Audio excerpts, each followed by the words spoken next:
Verdade, imparcialidade.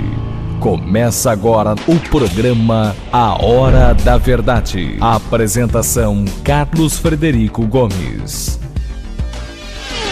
Olá, amigo assinante, estamos iniciando mais um programa A Hora da Verdade na sua TV Mais, canal 15 da Multiplay, na sua Litoral TV, né? Canal 5 da NET. Eu queria mandar um abraço para a TV Caravelas, canal 11, lá em Patinga, Minas Gerais, que acompanha o programa Hora da Verdade, gosta do programa Hora da Verdade. Eles vão passar, inclusive, a transmitir o programa Hora da Verdade lá em Patinga, Minas Gerais. E o meu abraço e meu carinho a todos eles. E um orgulho fazer parte da grade dessa TV tão importante aí em Caravelas, Minas Gerais. Um abraço a todos vocês aí dessa terra querida, Minas Gerais. Minas Gerais que tem as tradições brasileiras mais aguçadas, né? Todo o Brasil tem alguma pontinha do mineiro, né? O queijo de Minas não é o queijo de Minas, é o queijo do Brasil, né? O canastra, que é o queijo mais famoso do Brasil, mais premiado no Brasil, é produzido lá em Minas Gerais. Um abraço a essa terra espetacular, a esse povo batalhador que fez com que o Brasil se integrasse. Minas Gerais é o coração do nosso grande país. Um abraço a todos vocês aí. E por falar em Brasil, hoje eu queria lamentar profundamente o que fizeram no nosso país nesses últimos dias. Eu jamais pensei, eu vou ser bem sincero com vocês, eu jamais imaginei que a nossa situação pudesse piorar. E o pior que piorou.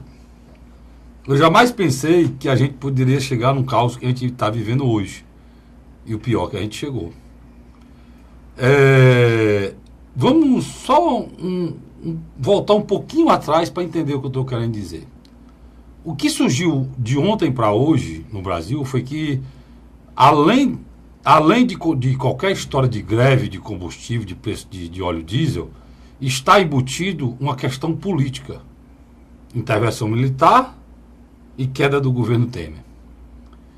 E eu vou voltar um pouquinho atrás. Voltar a fita aqui. Se eu pudesse voltar, eu voltaria aqui a fita. Ou voltaria aqui há 2 anos atrás, 3 anos atrás, quando o Tribunal Superior Eleitoral tinha mais do que evidências de que a chapa Dilma Temer foi eleita de forma irregular. Tinha provas mais do que cabíveis, provas robustas de que a maneira que a presidente Dilma foi reeleita não daria legitimidade, porque foi uma reeleição feita em cima de dinheiro roubado da Petrobras, de esquema com a JBS, de tudo isso que a gente viu depois. Que foi que fez o senhor Gilmar Mendes? Mandou investigar. E o processo ganhou corpo.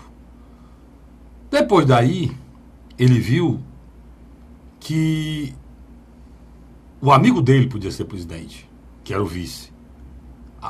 Pegou o mesmo processo e sentou em cima e afundou o processo. E esperou o impeachment, trabalhou pelo impeachment e o impeachment aconteceu. E aí o Brasil entrou nessa confusão. Mas o destino é assim. Apareceu várias outras coisas, inclusive a JBS, no caminho do Temer. E o Temer, duas vezes, eu aqui discuti várias vezes isso no meu programa, 2 vezes o Temer foi à baila na Câmara Federal para que seu mandato fosse mantido ou não, porque ele foi 2 vezes processado. E se essa denúncia tivesse sido aceita, ele teria que ser afastado e não voltaria mais. Foi o que aconteceu? Nada. O Congresso se juntou, se aproximou, se vendeu, fez conluio e manteve o presidente Temer lá. Eu vendo hoje esse movimento, eu queria dizer para os senhores caminhoneiros, já eu falo da greve de vocês, mas dizer para o Brasil, e se tinha um momento que vocês deveriam ter parado esse país, é naquele momento. Aí sim, vocês parariam o país com o processo em andamento, pressionaria o Congresso não tinha outra coisa a fazer. Com o que vocês fizeram aí, o governo Temer tinha caído. Mas não tem nada no Congresso contra o Temer, não tem nenhum processo andando em canto nenhum que possa pedir imediato o afastamento dele. E vocês falam intervenção militar e as nossas Forças Armadas, elas devem obediência ao estrepe da Dilma, que é o Temer. Elas devem obediência constitucional a ele. Se as Forças Armadas fizerem diferente desse país, é golpe.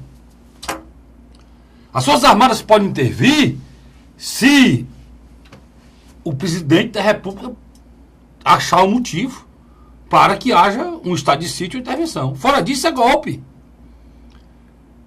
Se vocês querem que quem mande nesse país seja general, vocês votem no Bolsonaro. O Bolsonaro já disse que, se for eleito, vai colocar 6 generais. Se é bom ou não, o tempo dirá. Agora, quem quer isso, vá por aí, meu irmão. Não tem espaço para essa coisa imbecil, retórica de intervenção militar, não. Não tem espaço para isso, não. Por quê? Porque se isso acontecer, aí sim nós entraremos em mais um caos. Porque o nosso exército, as nossas Forças Armadas são tão sérias, tão boas, que jamais elas entrariam num negócio desse. Elas estão para resguardar a nossa Constituição. Se atingirem a nossa Constituição, aí sim. Se deixarem de prender quem tem que ser preso, deixarem de tomar decisões que tem que ser tomadas, não, mas está errado, tem justiça, mas está andando, o processo está andando. Errado ou certo, está andando. Se fosse feito coisas escabrosas, que realmente desse nos olhos, eu tenho certeza que as Forças Armadas tomariam a providência que vocês talvez pensem que deve ser tomada. Mas vamos supor que vocês tenham razão. E o Temer caísse. O que é que aconteceria? O presidente da Câmara assumiria. Qual a diferença entre Temer e o presidente da Câmara dos Deputados? Nenhuma. Eu não sei qual é o pior dos dois. E ele assumiria por 60 dias. Ia marcar eleições. Talvez para a mesma data das eleições que estão aí. Então esse processo, essa loucura que vocês fizeram nesse país, com essa história de fora de tempo, isso é a maior palhaçada, idiotice que eu já vi. Nunca pensei que o Brasil tivesse tão imaturo e as pessoas estivessem tão sem juízo como fizeram agora. O pior é que foi um movimento bonito, um movimento que parou o país e mostrou, essa é a parte importante, mostrou para os políticos que nós temos limite. Mostrou para os políticos que eles têm que nos respeitar. Mostrou para os políticos que eles têm que tomar decisões pensando na população. Isso é o importante, porque vocês, nesse momento, tiraram um abismo que existe entre os 3 poderes, entre a Praça dos 3 Poderes em Brasília, entre a Câmara e o Senado, o Palácio do Planalto e o Supremo Tribunal Federal. Que tem um abismo colossal entre o que o povo quer, o povo pensa e os políticos que nos representam fazem. Essa greve foi importante para isso, mas tudo na vida tem hora, tem início, meio e fim. Até a minha vida, até a sua vida. Nós nascemos, crescemos e morremos. Assim é um movimento como esse, que começou muito bonito, mostrou para eles que eles estão longe da gente. Mostrou para eles que eles precisam se aproximar do povo brasileiro. Mostrou para eles que eles precisam saber as nossas angústias. Perfeito. Mas vocês terminaram de forma melancólica e cruel. Vocês mataram milhões. Olha, presta atenção. São milhões de animais nesse país, nesses dias. Vocês mataram milhões só na Bahia. Morreram 170 mil num dia. Vocês mataram milhões de aves nesse país. Vocês mataram, destruíram a vida animal do celeiro do mundo. Eu vou dar um exemplo para vocês. Um cara que tem 20 mil frangos e todos já morreram. Se tinha 15 pessoas empregadas lá, as 15 estão desempregadas. Por quê? Porque ele não tem mais o capital dele morreu. Morreu, simplesmente morreu. O capital dele era vender o frango, pegar o dinheiro, tirar o lucro e comprar pinto para crescer de novo. Morreu o capital deles. Vocês atingiram de morte quem carrega esse país nas costas, que é o agronegócio. Vocês atingiram de morte o campo, que é quem leva esse país nas costas. Vocês fizeram mais. Vocês fizeram pessoas que fazem hemodiálise, que necessitam daqueles insumos, porque ali a vida deles está rodando naquela máquina. Vocês levaram ao terrorismo de morrer. De morrer. As pessoas ficaram com medo de morrer. Olha lá, que ninguém investigou se morreu muita gente. Pode ter morrido. Ninguém sabe. Ou pode morrer consequência dos dias que eles passaram sem fazer. Existe criatura nesse país, senhores, que tem cirurgia marcada há 3 meses, há 4 meses, há 6 meses, e elas foram desmarcadas. Concurso deixar de ser feito. Formaturas foram adiadas. Pessoas morreram por falta de atendimento. Ambulâncias não chegaram onde era para chegar. UTI não fizeram. Transplante deixar de ser feito. Faltou gás. E uma classe que estava em busca de cidadania, que estava falando em patriotismo, e estava falando num Brasil melhor, não pode destruir o cidadão. Que barrasse, mas não barrasse o caminhão do oxigênio, meu irmão. O doente na UTI sem oxigênio morre. Vocês barraram o caminhão de oxigênio, cara. Isso não é cidadania, isso não é politização, isso não é ser cidadão, isso não é ser politizado, isso não é reivindicação. Isso é terrorismo. Aí está a diferença de um país de pessoas cidadãs e um país de pessoas sem um pingo de respeito e entendimento que é direito e dever no Estado Democrático de Direito. A gente demonstrou que a gente não pode fazer nenhum movimento. A gente não tem a capacidade de fazer um movimento. Eu achei tão bonito por conta do abismo que vocês tiraram entre o que a gente necessita e o que os políticos fazem. Mas no final foi melancólico. Porque aí vocês deixaram ser, sabe o quê? Massa de manobra de politicagem barata. Massa de manobra de politiqueiro vagabundo. Vocês se aliaram pior à escória desse país. Gente que não tem escrúpulo para conseguir o que quer, para ir em busca do que quer, todo interesse financeiro que está por trás do interesse político. Lamentar, me entristecer mais ainda, porque o meu país, que está ruim, as pessoas conseguem piorar. E aí que me assombro, porque piorar o que a gente é demais. O governo brasileiro não entrega nada a gente. Aí, para completar, para me encerrar, vocês fizeram a pauta sem pensamentos. Vocês conseguiram tudo. Tudo que vocês pediram, o governo deu. E deu tirando, sabe de quem? Do povo brasileiro. Porque tiraram o quê? Tiraram o PIS e o CONFINS. PIS e CONFINS são impostos da gasolina para a área social. E eles tiraram. Ou seja, o que é para ajudar ao pagamento de uma pessoa que não contribuiu e ficou velho, foi retirado. Para um pagamento de uma pessoa que está doente, auxílio-doença, foi retirado. O PIS e o CONFINS são impostos, são colocados, e vai para essa área da previdenciária. E tirar a CID. A CID é o imposto que é colocado para melhorar as estradas. Foi o que vocês tiraram. O governo perdeu? Não. O governo está criando um imposto em cima da folha de pagamento. Já está passando no Congresso para substituir. E a causa não era essa. A causa era em cima do presidente da Petrobras. Um plutocrata metido a besta, que manda mais que o presidente da República, é o fantoche. E fez uma política de dólar e como se a nossa gasolina aqui pudesse ser igual a dos Estados Unidos e da Inglaterra. Esse que é ir para cima. Mas como? Não em cima do óleo diesel. Óleo diesel, gás e gasolina. Vocês até encerraram. Fizeram a pauta do óleo diesel. Resolve meu problema, o resto está lascado. Você tinha o poder para resolver os 3. A dona de casa, hoje, ela sai de casa com R$150. Ela compra o gás e o troco, ela compra comida. O troco. Porque o gás chega a R$80. As pessoas pobres. A gasolina de R$5, o cidadão que tem uma moto, não pode andar. Porque se ele botar R$20, só dá 4 litros no tanque de uma moto. Vocês não se lembraram de ninguém, só se lembraram do óleo. E o movimento dava para pedir os 3. Nem a pauta souberam fazer. Lamentável, triste. E para encerrar esse assunto, elogiar aqui o Estado do Ceará. Que o governo do Estado, junto à Prefeitura Municipal de Fortaleza, se anteveram, se prepararam e a gente não sofreu, como sofreu o resto do país. A gente não chegou nem a fazer fila.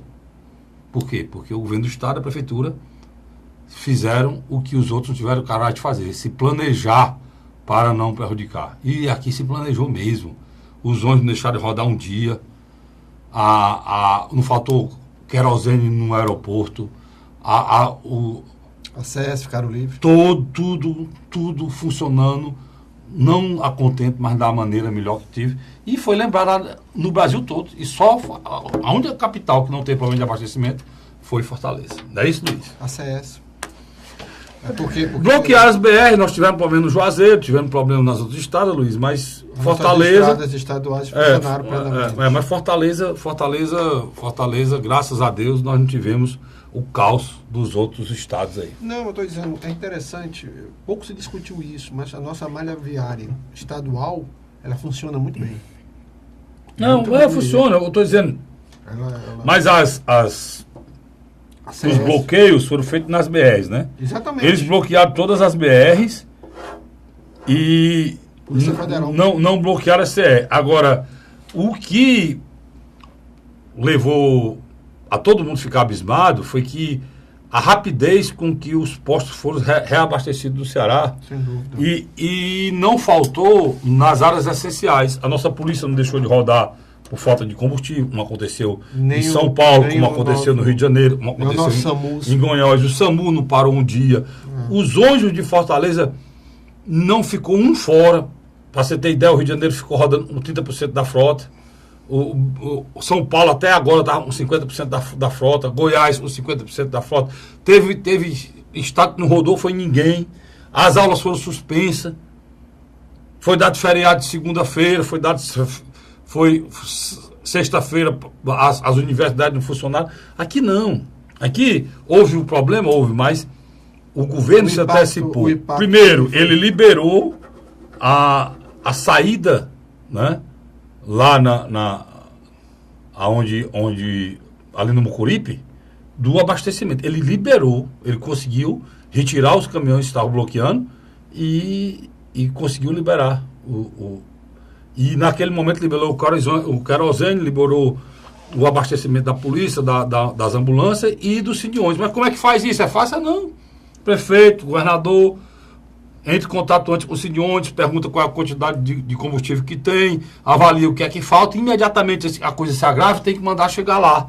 Aí a Polícia Militar montou a quantidade de escolta que queriam. Não faltou. Botou as escoltas e garantiu que o transporte acontecesse, que o aeroporto funcionasse, que a ambulância funcionasse, que os hospitais funcionassem, que não faltasse nada para o cidadão cearense. Isso é, sabe o quê? Responsabilidade e planejamento, Luiz.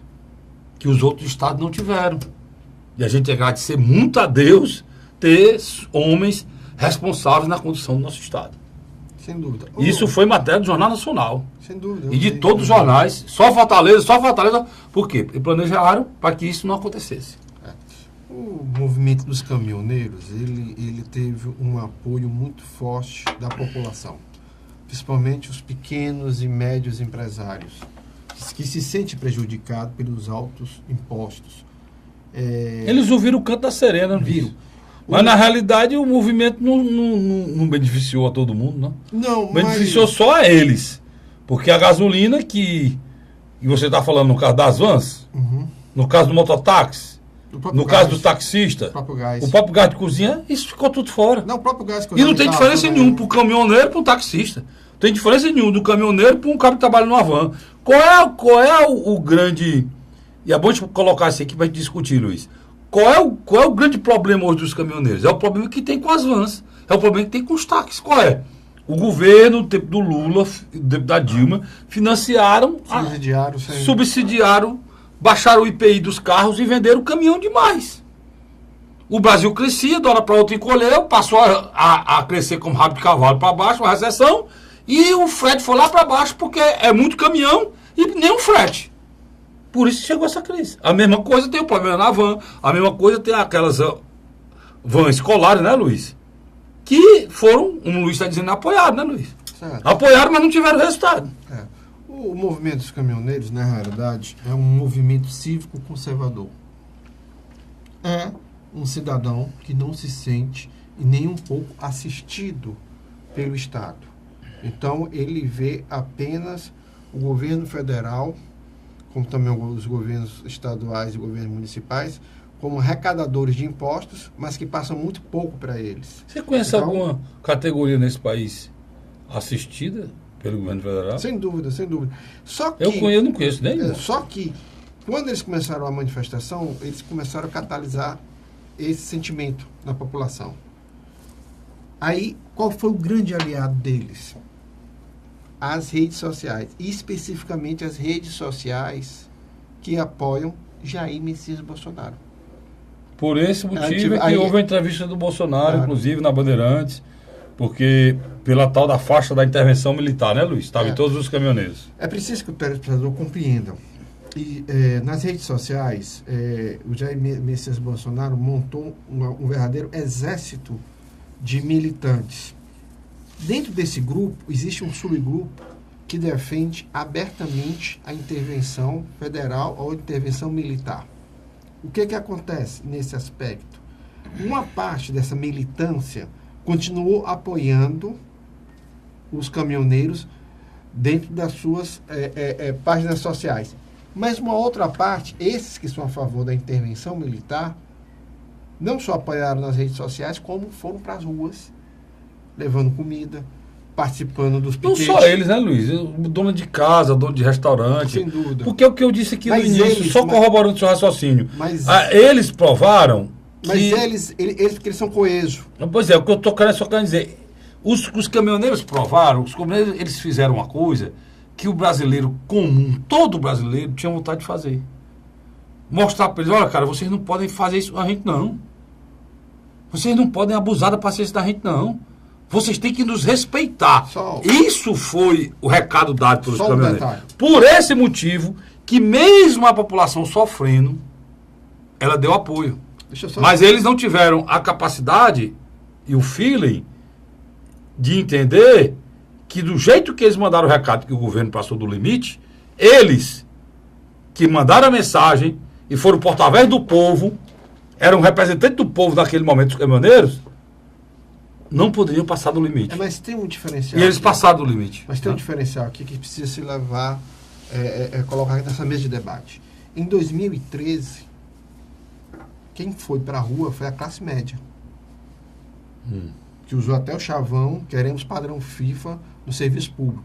Dessa vez... mas o caminhoneiro também é classe média. Calma, terminar. Mas dessa vez... Quem foi? Você está dizendo que, a não ser que você esteja falando da classe média alta. Né? A classe média alta que foi. Então pronto, vamos lá, pontuar. Você está dizendo que em 2013 quem foi a classe média alta. E média. E a classe média mais média. O caminhoneiro, dono da Avanza, é classe média, Luiz. Tudo bem. Mas dessa vez... o faturamento deles é em torno de 4, 5 mil reais por mês. Tudo bem, cara. É o que a gente classifica como classe média. Tudo bem, cara. No Brasil é isso. Mas só que os setores pauperizados, que se sente prejudicado, também aderiram. O Brasil todo, né? Então, aí que está a diferença. A crise que a gente vive hoje, só não atingiu quem? As grandes fortunas, os banqueiros. Agora, aquela bela notícia o Ciro deu. O Itaú, que distribuiu 8 bilhões para 5 famílias, né? 8 bilhões para 5 famílias. Então, esse pessoal não. Aí quem mais? Os investidores, na realidade, não são investidores de nada, são os herdeiros do Itaú. Pois é, então, Luiz, o que eu estou querendo dizer para você, e aí que é a taxação das grandes fortunas. É interessante, e você falou, é importante pontuar o seguinte: o Luiz está colocando, e é bom de pontuar, que esse movimento, de uma certa forma, ele pegou o resto da sociedade e tinha ficado fora do movimento de 2013. Pronto. E aí, é uma massa maior. E aí é preocupante, porque se você juntar aquele povo daquele tempo com esse povo de hoje aqui, para tudo. É importante que pare tudo, mas é importante que numa democracia isso funcione. Mas funciona como? Sabendo até que ponto esse movimento ajuda o país ou atrapalha o país. É interessante. Eu só vou fazer uma pontuação para a gente ir para o segundo bloco. Uma pontuação sem objetivo. A classe média alta, especificamente, ela sabe que tem que aguentar Michel Temer até dia 31 de dezembro de 2018. Mas todo mundo vai ter que aguentar, Luiz. Não tem outra saída, mesmo porque nós estamos no ano de eleição. Esse movimento fora Temer e de queda de governo só teria algum justificativo se tivesse sido 2 anos atrás. E quem lidaram fora Temer não tem muita credibilidade, né? E não, porque há 2 anos atrás, como eu retornei aqui, não falei no início, tinha mais do que elementos para isso acontecer. Os processos estavam na Câmara. Então, era o momento, porque quem é que ia aguentar 2 anos de tempo para frente? Como eu falei, quantas vezes eu falei isso aqui, Luiz? Luiz, como é que nós vamos aguentar 2017, 2018, até chegar na eleição? E o Tribunal Superior Eleitoral teve a grande chance. Pois é, quantas vezes a gente falou, a gente falou sobre isso aqui, cara. E aí não. E foi aconteceu. Agora não. Agora nós estamos no meio de junho, praticamente, irmão. Julho, agosto, setembro. Novo presidente. Outubro, dia 7 de outubro, meu aniversário, você vai me dar o prazer de me dar de presente um novo presidente para o Brasil. Espero que preste, não seja um presente de grego, né? Meu medo é que meu presente de aniversário seja um presente de grego. Mas eu vou para o rápido intervalo, sai daí não. E nem é no dia do meu aniversário. No meu aniversário você vai me dar um novo congresso. Mas um presidente não vai no primeiro turno, né, Luiz? Vai não, é no segundo turno. Então, Deus quiser, der o mesmo no meu aniversário um novo governador, ou o governador atual continua, ou um governador bom para o estado de Ceará logo no primeiro turno. Sai daí não. Eu volto já, continuando essa discussão em relação a esse caos que a gente viveu nesses dias. A Hora da Verdade.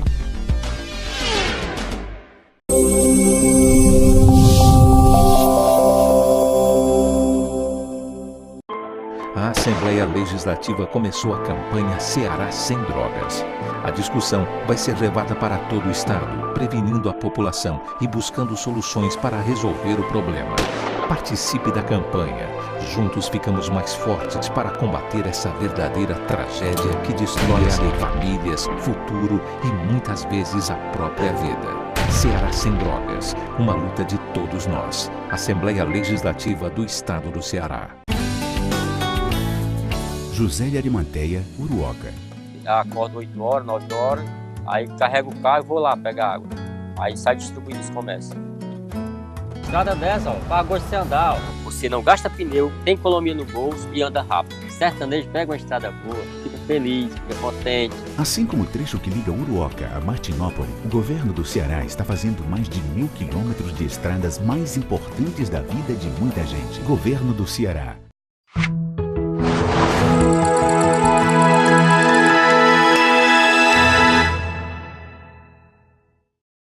A Hora da Verdade. Estamos de volta agora com o segundo bloco do nosso programa A Hora da Verdade, na sua TV Mais, canal 15 da Multiplay, na sua Litoral TV, canal 5 da NET. Um abraço também para a TV Caravelas, canal 11, lá em Patinga, Minas Gerais. Aos mineiros, terra espetacular, que eu tenho muita identidade, terra do leite, do queijo, né? A terra de um povo que gosta da área rural, gosta de um churrascozinho. Gosta não, Luiz? É bom. Uma galinha com quiabo, não, negócio, só coisa que a gente gosta aqui no Ceará. Então, o cearense e o mineiro são povos muito parecidos. Luiz, deixa eu dizer uma coisa aqui, cara. Diante dessa confusão, houve um abalo grande no Congresso Nacional na classe política, né? Porque, inclusive, nunca se viu homens públicos tão fracos de liderança e de personalidade. Interesses mesquinhos foram colocados à frente do que é o interesse da nação. Isso ficou latente. A gente já avaliou aqui os caminhoneiros e o erro da pauta, em vez de botar só diesel. A pauta só, em vez de botar diesel, botar a palavra combustíveis. Pronto. Tinha resolvido o problema do brasileiro. Mas resolveram só para ter ver que é uma pauta errada, né, cara? Mas eles chegaram longe. Pois é, mas tinha chegado longe, tinha tirado 48 centavos do combustível, tinha tirado 48 centavos da gasolina, tinha diminuído o álcool, que o insumo é nosso para descobrir o preço, e ainda tinha baixado o gás de cozinha para a pobre do cidadão. Tá? 1 milhão de brasileiros, Luiz, 1 milhão de brasileiros, mais de 1 milhão de brasileiros, voltaram a cozinhar no fogareiro ou com um fogão a lenha. Isso é muito grave. Depois, né? da democracia ser instalada no Brasil, especificamente em 85, nunca se viu um movimento de tamanho vulto entre as pessoas mais simples, na qual os partidos políticos e os sindicatos e associações não tiveram nem coragem de tentar se apropriar. não tiveram coragem. Tentaram agora no final, né? Não tiveram coragem. Não tiveram coragem. Quer dizer, isso demonstra o quê? O fracasso da nossa classe dirigente como um todo. Tanto administrativa, como pois vamos nós dois, política, como representativa. Pois vamos nós dois começar logo lá de cima. Primeiro começar logo com o Temer.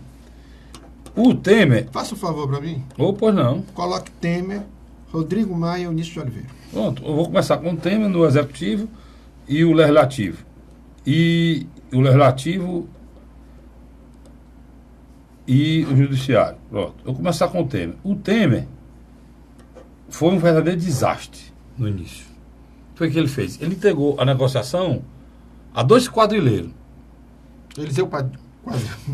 Eliseu Padilha. Cada Eliseu Quadrilha e Moreira Franco. 2 homens sem credibilidade, processado. E o terceiro, Carlos Marum. Aí para completar o porta-voz desses dois foi Carlos Marum. Aí isso aí é brincadeira, né, meu? Você vê o nível de pessoas envolvidas em corrupção, totalmente... O Carlos Marum é aquela criatura tão asquerosa, sabe? Asqueroso ao extremo. Ele lembra aquele personagem da Praça é Nossa, aquele deputado. Ele é asqueroso. Os interesses dele estão sempre acima dos interesses de qualquer pessoa.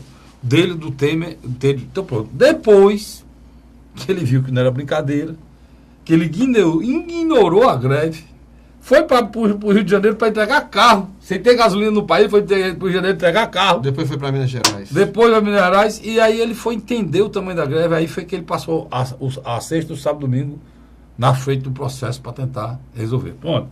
Esse aqui, e esse governo fraudulento, não gosto do governo golpista, não, encheu o saco essa palavra. Esse governo fraudulento, esse governo feito de canalhas, esse aqui foi um desastre. Por quê? Porque Luiz, ele não sabia de nada, né? Tentaram colocar a Guarda Nacional, tentaram colocar a Polícia Federal, nenhuma das duas obedeceu. Não sabia nem com quem conversar, mas passaram 2 dias conversando com as pessoas erradas. Você acredita isso? Os caras passaram 2 dias queimando energia, prestando, quando terminaram, a greve acabou, e os caras disseram, não, esses caras que estavam lá não tem nada a ver com a gente não, apanharam demais, só aqui no Brasil, pronto. Aí você vai para o Legislativo, o Eunício Oliveira, no meio da confusão, sabe o que ele fez? Sexta-feira. Ele inventou de vir para o Ceará. Aí dá uma pancada no coração da gente, a vergonha. Você falou, ele avisou. Você se lembra do orgulho que eu disse que eu tinha aqui, que o Ceará se programou nesse instante, o orgulho, a gente não passou por as coisas que passou no Sudeste, é o orgulho da gente aqui, né? Aí foi o inverso, a vergonha que eu tive, cara. Todo mundo mangando aí o Nacional, o cara pegou um avião da fábrica, queimando querosene do povo brasileiro, veio para o Ceará. Sabe qual era o problema? Ciúme do Rodrigo Maia. Porque o Rodrigo Maia votou o negócio da Câmara e ele é só carimbar o que o Rodrigo votou, aí disse que não ia votar mais nada. Porque queria chamar a atenção, chamou. Chamou, Luiz? Negativamente. Mas chamou. Desnecessário. Chamou, doutor Anísio, o senador. Isso envergonhou demais, gente. Naquela hora eu morri de vergonha, mas morri de vergonha mesmo. Porque não precisava aquilo. Aí voltou com a cara de chibata, como diz um amigo meu, a cara lisa, eu doido para ter um vidinho de óleo de peroba para passar. Quer dizer, aí voltou, não voltei, a dificuldade do país, não sei o quê. Aí voltou, queimando querosene. Isso, de aviação de graça. Ele voltou porque o próprio vice-presidente assumiu, Cássio Cunha Lima, e convocou. Fez 2 pronunciamentos. Um na quinta, dizendo que parente já devia ter sido posto para fora. E na sexta, ele tomou a atitude de reunir e marcar a reunião com os líderes. Com o colégio de líderes. Pois pronto. Aí o Rodrigo Maia, graças a Deus, ele fez vergonha ao povo do Rio de Janeiro. Graças a Deus, da cearense. Fez um cálculo para tirar PIS e CONFIS. Nem de longe. O cálculo que ele fez era 3 bilhões. O cálculo final do prejuízo era 13 bilhões. Ele errou só por 10. Receita Federal e outros... Rapaz, eu vou dizer, pelo amor de Deus. E o Supremo Tribunal Federal, Gastinho, que foi? Esse nem apareceu, se escondeu todo mundo, olha isso. Também. Se escondeu todo mundo. E diga de passagem, vou aqui fazer uma homenagem ao alto comando do Exército. Incorporando aí, na realidade, o alto comando das Forças Armadas. Tenha medo de ser preso não, Luiz. Luiz está com medo do Exército, Marinha, Aeronáutica, porque eles fizeram um papel decente. Porque eles se transformaram hoje em que a instituição, as instituições que estão respaldando a democracia brasileira. Porque eu vou lhe dizer uma coisa, se eles tivessem ouvido o clamor da rua e tivessem saído, eu acredito que uma grande parcela da população brasileira iria bater palma para eles. Eles são tomados. Para tomar só a vontade deles. Hoje, a vontade deles. É como eu disse para você. O Exército, as Forças Armadas Brasileiras, é a instituição que sobrou. Salvaguarda. É a instituição que sobrou nesse país, com credibilidade. O Congresso Brasileiro é abaixo da lama. O presidente da República é uma criatura asquerosa e dá asqueroso, que dá nojo, asqueroso, é isso mesmo, dá nojo olhar para a cara dele. O Supremo Tribunal Federal é podre. A única instituição que tem o respeito da população brasileira hoje são as Forças Armadas. E para mim, mais ainda, porque ela entende muito bem qual é o papel dela constitucionalmente. Ou seja, ela sabe o que ela pode e o que ela não pode fazer. E não tem a sanha pelo poder, né, Luiz? Não, ela não tem sanha. Porque eu vou lembrar para vocês, o que é que esses imbecis diziam aí, com intervenção militar? Eles diziam o seguinte, que não, a gente quer só por alguns meses, para botar o país no jeito depois solta. Se vocês são muito novos, no ano que eu nasci, em 1964, eu não sei disso não, eu era menino, tá? Eu estava ainda nos coeiros, como dizia minha mãe. Mas em 1964, no ano que eu nasci, que é o ano a direita chamou de revolução, né? A direita chamou isso de revolução. E a esquerda chamou de golpe de Estado. Aí você escolha se é golpe de Estado ou revolução. Nesse ano, Luiz, que as Forças Armadas tomaram o poder, era, sabe para quê? Para marcar a eleição em 65. Ou você não leu história? Vocês que pedem intervenção militar. Não era para ficar no poder 27 anos, não. Era simplesmente para marcar a eleição em 65. No outro ano. Houve eleição? Nunca mais. Era até para terminar um mandato que começou com Jânio Quadros, passou por João Goulart. Isso. Aí o cidadão que tomou o poder era um cearense, chamado Castelo Branco. Castelo Branco. Esse brigou com os outros porque queria que o poder fosse devolvido. E não foi devolvido. Assumiu Costa Fizeram a junta militar e foi-se embora, né? Aí veio tudo aí, Emílio Garrastazu Médio, depois veio Geisel, depois veio Figueiredo e por aí vai. Então, a gente precisa saber as coisas que aconteceram nesse país. E nós estamos num ano de eleição. O que a gente precisa é ter as Forças Armadas mais valorizadas, e isso é importante, e está sendo, né, Luiz? E aí eu vou dizer o que eu disse aqui no comentário inicial. Se vocês querem um governo de general, que para mim é um espetáculo, né? Porque são pessoas preparadas, votem no Jair Bolsonaro. Ele já disse que, bem 5 ministros dele, foi o que ele disse, Luiz? Ou 6? 6 ministros. Vão ser generais. Mas, Carlos Frederico, temos que compreender que essa nova onda conservadora que assola o Brasil, ela tem alguns méritos por existir. Sem dúvida, a nossa classe dirigente, o nível de corrupção é algo abissal. Do outro lado, péssimos serviços públicos. Uma insegurança pública latente. Mas o foco, o Luiz, está tudo errado, né? Não, mas tudo bem. Aí você tem uma liderança que consegue se comunicar bem. Porque você pode falar tudo. Mas, se você pegar o discurso do Jair Bolsonaro, desde os anos 90 para cá, ele tem uma certa coerência na linha de pensamento. Eu não estou dizendo que eu e você vamos concordar. Mas uma parcela da população já começa a concordar. Por isso que eu gosto de dizer... Aqui nem votar eu voto. Aqui eu estou atrás dessa mesa aqui, olhando para a Rússia dessa Carolina, eu não voto não. Aqui eu avalio o que eu penso de cada um. Por exemplo, o Luiz tem razão. Agora, o que eu avalio como cidadão é que ele nunca dirigiu nada. Não, tudo bem. E eu sei que dirigir esse país não é fácil. Então, esse movimento cívico conservador, que eu gosto de chamar, ele ganhou força, independente do Bolsonaro. Mas deixa eu lhe dizer como o foco está errado. Aí eu não falo para a rede nacional, né? Mas eu sei, isso que eu estou falando aqui, eu tenho certeza absoluta, como é no meu caso de direito. O problema não é nacional. Até mesmo o nosso problema, o roubo que houve no Brasil foi grande, prejudicou muita gente. Uma das pessoas, um dos responsáveis e não é não. Os culpados, eles são muitos, e responsável por o que está acontecendo aí, inclusive essa greve, é a própria mídia. Que interpretou só aqueles oleodutos caem dinheiro. Agora é uns contêineres que abrem com a arruma de dinheiro. É aquela coisa insistente o tempo todo mundo é ladrão, que a classe política não presta. É isso aí o resultado. Quantas vezes eu falei aqui... E um Pedro Parente que foi literalmente era saudado como um grande salvador. Nós vamos chegar lá. Deixa eu só dizer aqui para você. O que está acontecendo hoje? É uma população inteira que não acredita em nada nem em ninguém. Ou seja, eu perguntei quantas vezes aqui, Paz, Luiz, estão destruindo a classe política e não estão botando nada no lugar. Isso é preocupante para a democracia. Não existe espaço vazio na política, não existe. Não existe. Aí, o que é que o Luiz está falando aí? Que eu conheço o movimento conservador, né, Luiz? O movimento cívico conservador. Pronto, como o Luiz agora detalhou aí. Esse movimento cívico conservador, ele é consequência de uma imprensa, principalmente a Globo, que resolveu eleger uma pessoa dela e destruiu toda a classe política brasileira, inclusive os bons.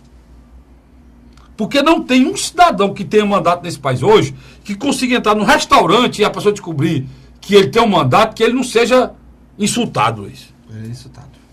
Homens de bem, homens sérios, que lutam para não levar junto com a população, eles são insultados, cara. Então, levaram o Brasil a uma situação triste. O Brasil hoje é um país raivoso. Agora, quem está destruindo todos nós, ninguém fala. Ontem, fiquei feliz porque o ministro Ciro Gomes esteve no Roda Viva, anteontem. Mas seria interessante a gente falar no terceiro bloco, né? Não, mas só quero dizer. E ele falou, e ele foi muito bom o que ele falou, e eu achei o melhor disso aí, porque ele pegou a renda do Brasil como se fosse R$100 e dividiu para onde vai os recursos. R$100, que é como se fosse, hipoteticamente, o dinheiro do povo brasileiro. Eu vou falar no terceiro bloco sobre isso, porque aqui, Luiz, está o X da questão e a população entender quem é, na verdade, o nosso maior inimigo. Entendeu? Que não aparece. Que está por trás do Temer, que está por trás da Globo, que está por trás dos esquemas montados nesse país, todos que a gente viu. Os banqueiros, e tinha corrupção. Esse é o nosso inimigo, tá certo? Aguarde aí, não saia não, que eu e o Luiz vamos esclarecer isso para você já, tá certo? É um instante só.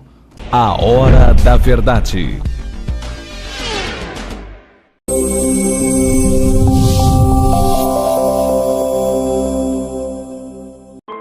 A Assembleia Legislativa começou a campanha Ceará Sem Drogas. A discussão vai ser levada para todo o estado, prevenindo a população e buscando soluções para resolver o problema.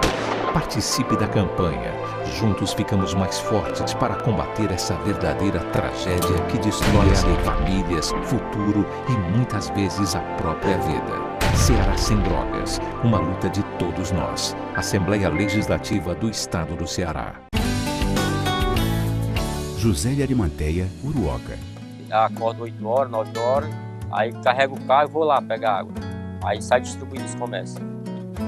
Estrada dessa, ó, para gosto de você andar, ó. Você não gasta pneu, tem economia no bolso e anda rápido. Sertanejo pega uma estrada boa, fica feliz, fica contente. Assim como o trecho que liga Uruoca a Martinópole, o governo do Ceará está fazendo mais de 1.000 quilômetros de estradas mais importantes da vida de muita gente. Governo do Ceará.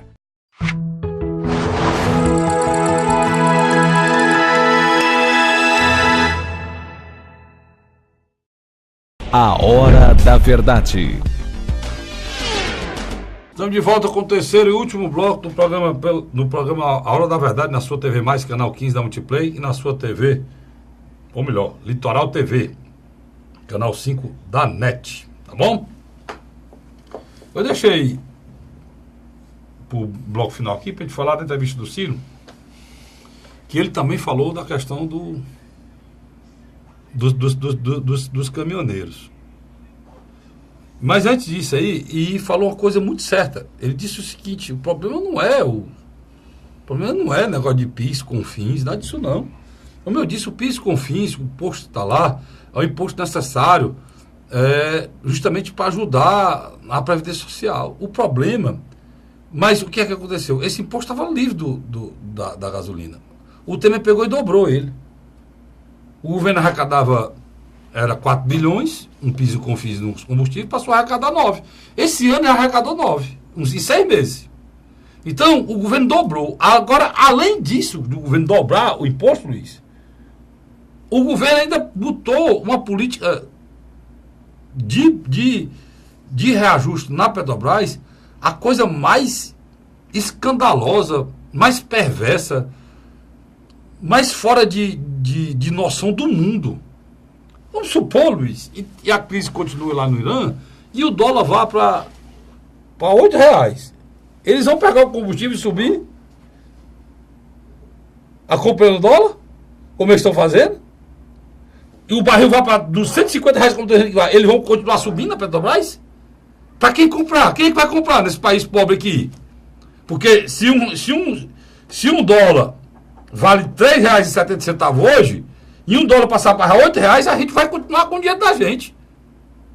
E aí eles vão pegar a gasolina, vão botar para lá? Não vão, Luiz. Eles vão conseguir manter isso aí? É o Pedro Parente.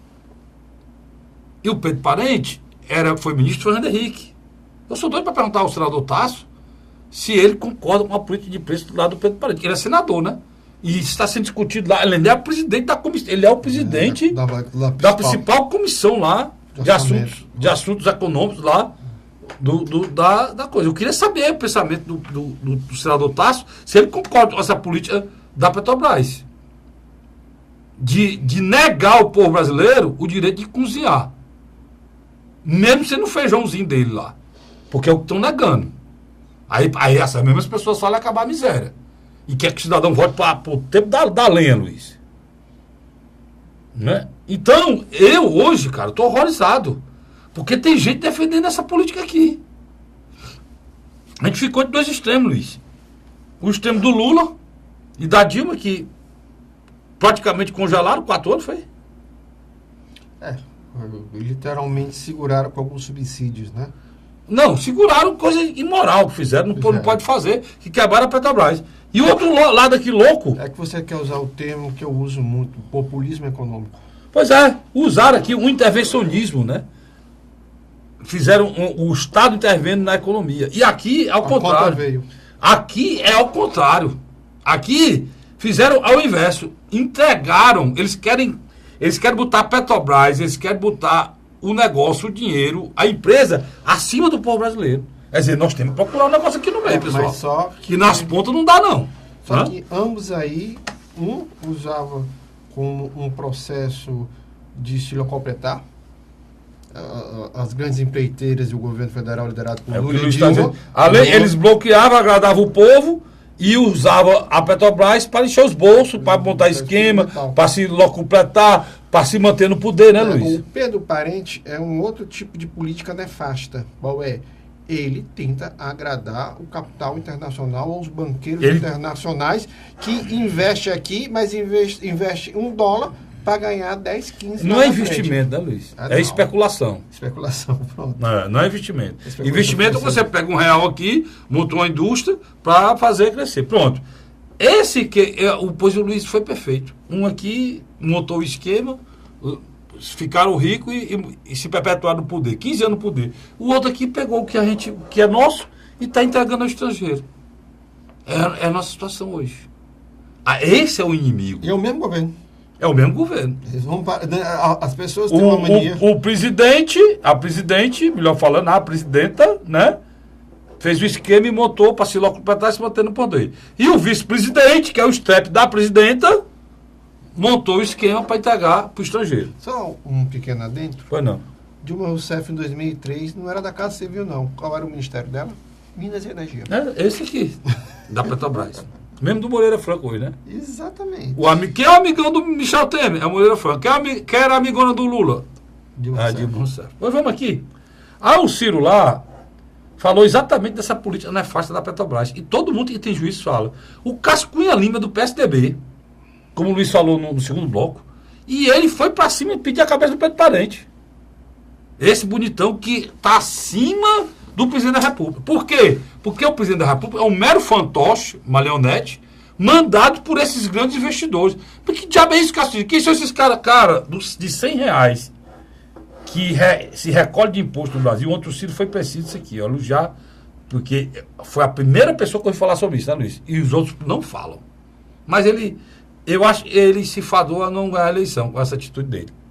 Porque eles é que mandam. Ó, R$100, ele não foi preciso, ele disse a metade. Aí o cara quis questionar, ele disse 47. 47 de R$100, R$47 é para pagar esses caras aí, né, Luiz? Diga aí quem são os caras, Luiz.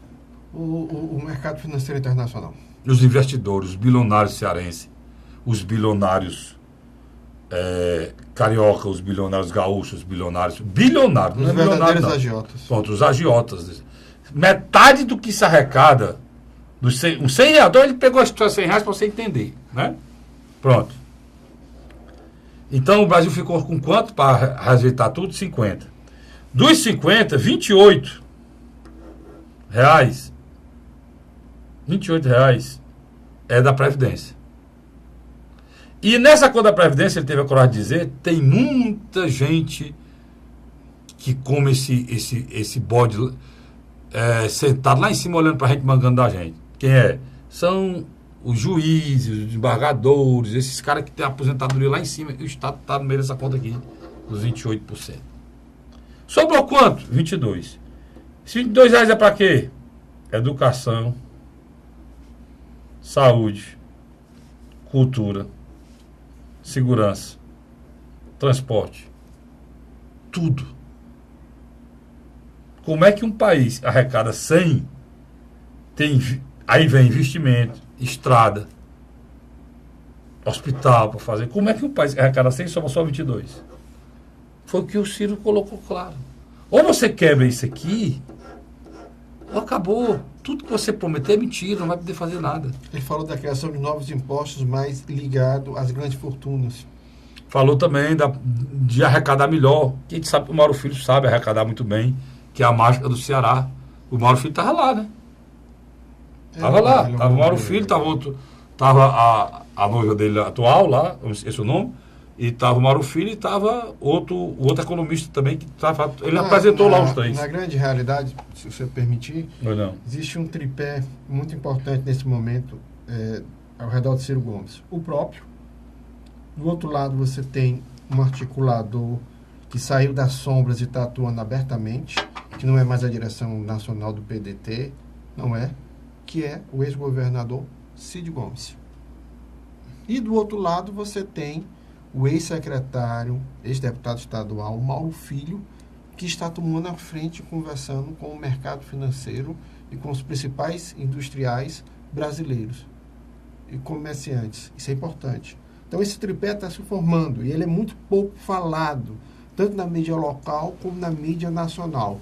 Do outro lado, você tem um Ciro Gomes que mudou mesmo. Ele está se direcionando para o centro. É um cara totalmente diferente da campanha de 98, 2002, Carlos Frederico. Ontem ele botou o governo imaginário dele, era PDT, PSB e o PCdoB. Porque ele botou ontem, que é o arco de aliança, ele quer falar. Mas você nota o seguinte, ele faz uma ruptura de discurso e de visão de Estado em relação a Dilma e Lula. Ele foi muito forte ontem. Do outro lado... Ele ontem foi, só para completar o que você está dizendo, ele ontem foi o seguinte, o Cid foi defender, o cara falou que o Cid não conseguiu se manter e tal, que um negócio engraçado. Ele foi defender a Dilma. Quando era presidente... Ele foi defender a Dilma e apontou o dedo pro Cunha, disse que ia Cunha ela, em vez da Dilma ficar do lado dele, demitiu ele do ministério e ficou com o Cunha. O Cunha está preso e ela está fora. Quem é que estava certo? Era o Cid, que apontou o dedo e disse que... Quando era presidente, Dilma Rousseff errou ao apoiar Eduardo Cunha na disputa que este teve com seu irmão Cid Gomes, que acabou se demitindo do Ministério da Educação. Resultado apontado por Ciro: Eduardo Cunha está preso, Dilma foi cassada, que estava errado, Cid ou Eduardo Cunha? Eu nem precisei ler, né? Exatamente o que ele disse. Para você ver que é exatamente, só fala aqui, não sabe nem tu tinha isso aí. Tu tá com o discurso do homem aí, velho? Já. Esse Luiz é uma fera. Eu me lembrando aqui na cabeça, o homem lembra, é bom demais. Aí o que é que acontece? Ontem ele foi perfeito, porque ele conhece os problemas brasileiros como ninguém. E foi perfeito, foi cirúrgico ontem e desafiou os caras que estavam lá. Então é um nome muito bom, mas infelizmente eu digo, e não vai ter chance, opinião minha, porque bateu de frente com ele, com um grande capital. Quem é um grande capital? Quem toma conta do mundo. O que é que eu estou querendo dizer para vocês? Esses caras aqui, vou dar para vocês entenderem aí como é que funciona. Por exemplo, um governador do estado, ele tem ascensão, né, Luiz, sobre os prefeitos, né? E tem muitas prefeituras que quem elege os prefeitos é o governador. Porque o governador vota lá, vota não, mas o governador tem uma força, e o eleitor, quando vê o peso do governador apoiando aquele prefeito, né, ele vota, porque sabe que vai ganhar. Aqui é a mesma coisa. Quem são esses caras? São os grandes investidores do mundo. Eles têm bilhões para colocar no país que garantir a eles alguma coisa. O Brasil não. O Brasil não garante a eles nada. O Brasil é uma laranja chupada por eles. Em lugar nenhum no mundo, Luiz. E o Ciro ontem falou o que eu falo aqui todo dia. Em lugar nenhum no mundo existe juros de 400% ao ano, Mário. Carlos. Aqui no Brasil existe. Quem é que ganha? São eles. Em lugar nenhum no mundo, Luiz, se pega tudo que o povo produz, a metade dá para os caras. A metade de um povo inteiro trabalhando de manhã, de tarde e de noite. Dá para os caras. E deixa o povo sem o básico, ou seja, um colégio, uma UPA que a gente possa ser atendido e não morra, uma segurança pública que a gente possa comprar um pão e no vote dentro do caixão. Então, essa questão. Agora, o que foi que o Ciro Gomes fez? Para encerrar a história de Ciro Gomes aqui. Ele bateu de frente com essa turma que manda. Porque aqui nessa turma que manda, Luiz, está também quem? As grandes empresas de comunicação. Eles são um dos investidores aqui. Eles ganham dinheiro com essa história. Por isso que você não vê ninguém na televisão, Luiz, falar e defender o caminhoneiro, ou o cara que vai no mercado, ou o cidadão que está aumentando, ou ele fala, rapaz, a Petrobras perdeu 120 bilhões. Para ele, aquela notícia é uma notícia. Quem que está preocupado com a Petrobras? A Petrobras é do governo, mano. Nem que fosse do particular, quem está preocupado com o particular pelos 120 bilhões? E eles ficam lutando como se aquilo fosse o fim do mundo para quem? Para o povo brasileiro? Aí vai, Luiz. O mercado. Então, só do mercado, né? Parece que o mercado é uma pessoa, o mercado não sei o quê, o mercado não aceita, o mercado não sei o quê. É como se a gente fosse refém deles. E foi isso, e esse povo foi que o Ciro Gomes bateu. Por isso, aí eu vou pedir a opinião do Luiz, que eu acho que ele está fadado ao insucesso, porque eu nunca vi, na história desse país, alguém que bateu de frente com o mercado, com o Jorge Soros, né, Luiz? Com os sanguessuga, com os vampiros, com os exploradores do povo brasileiro, ganhar nada. Pronto, é isso que eu queria deixar para vocês, para você que é da classe média, que é revoltado como eu, como o Luiz, que assiste a gente, entender que esse aqui é o problema. Né? Que o Ciro falou.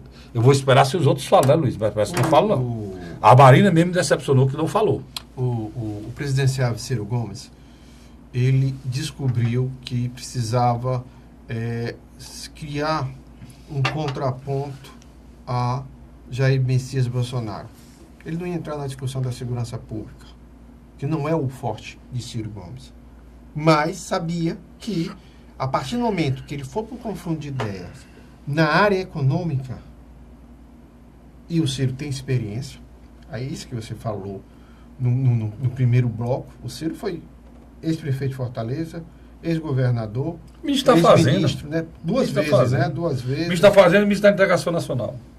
Então, na minha avaliação, Ciro pontua para tentar atrair um setor do mercado financeiro que não encontra nele um representante original dos seus interesses, mas alguém que pode trazer um equilíbrio maior do que uma eleição do Jair Messias Bolsonaro. E do outro lado, ele também conversa com setores da classe média tradicional, setores conservadores que não votam no Jair Bolsonaro, que é importante, e os órfãos do Lula, que não vão seguir a loucura do Partido dos Trabalhadores e do seu líder, Luiz Inácio Lula da Silva.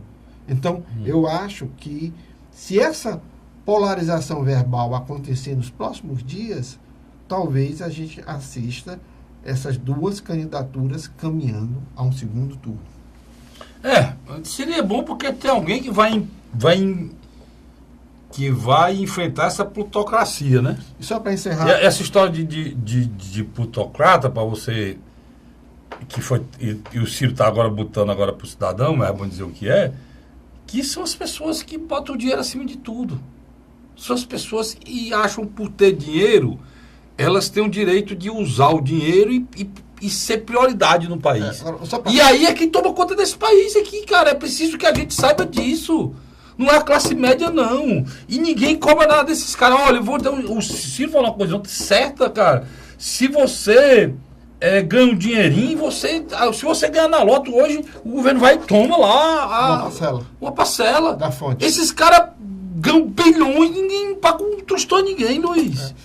Mas nada. Só para encerrar, uma candidatura que governou um estado como São Paulo há mais de 20 anos, ter 13%, está fadado. A pesquisa Band. 13%? Band, 13 Band e Bob. Quem é? Geraldo Alckmin. Tem 13%? 13%. Em São Paulo. São Paulo. Eu ia pensar que ele tinha subido no Brasil. Não, em São Paulo. Uma pesquisa estimulada. O Bolsonaro está ganhando lá dele, quase o dobro que ele tem, 27, né? O Bolsonaro. Não, o Bolsonaro está em 19 na pesquisa. O Lula que está em 23. 23 Quer dizer, você nota não que uma acabou, candidatura dessa... O próprio Fernando Henrique Cardoso já chamou seus pares e disse: vamos acabar com isso, não adianta trocar o Dória o Alckmin, tirar o Alckmin e botar o Dória, não. O Dória, pelo menos, tem uma chance remota de ser governador. Porque mesmo com a gente substituindo o Alckmin e colocando ele, a gente não vai para canto nenhum a nível nacional. E o Alckmin está na situação, o Bolsonaro já disse que está muito bem, inclusive o Bolsonaro, é importante dizer isso, o Bolsonaro criticou a história da intervenção militar. Né? Ele fez uma pontuação. Ele fez uma pontuação, disse que isso não era certo, disse que intervenção militar é golpe. O Bolsonaro, fiquei muito feliz, viu, Luiz, com essa declaração dele, porque se ele está num jogo democrático com eleição, então ele tem, né, e foi muito importante. Ele diz, na minha opinião, e dos meus amigos generais, se tiver de votar um dia, que vote pelo voto. Pronto. Que os generais votem ao poder pelo voto. E é assim que deve ser. Perfeito, o Bolsonaro disse, né? Não tem tempo mais para nada, a gente elogiou as 3 candidaturas em cima que estava aí, e eu lamentei muito, mas é muito, Luiz, mesmo, os outros candidatos não terem se pronunciado. Ou não tiveram o que falar. Ponto para o Bolsonaro se pronunciou, a Marina se pronunciou, esses outros tem não sei quantos aí. Nenhum deles. Nem o Álvaro Dias, nem a Marina. Falou no Senado, mas ele tem até para se posicionar em relação a essa crise que a gente está vendo. Luiz, obrigado. Eu que agradeço. Você, assinante, eu lhe prometo, se Deus quiser, estar aqui na próxima semana com mais um programa Hora da Verdade. Obrigado pelo carinho, obrigado pela audiência. Até lá, se Deus quiser.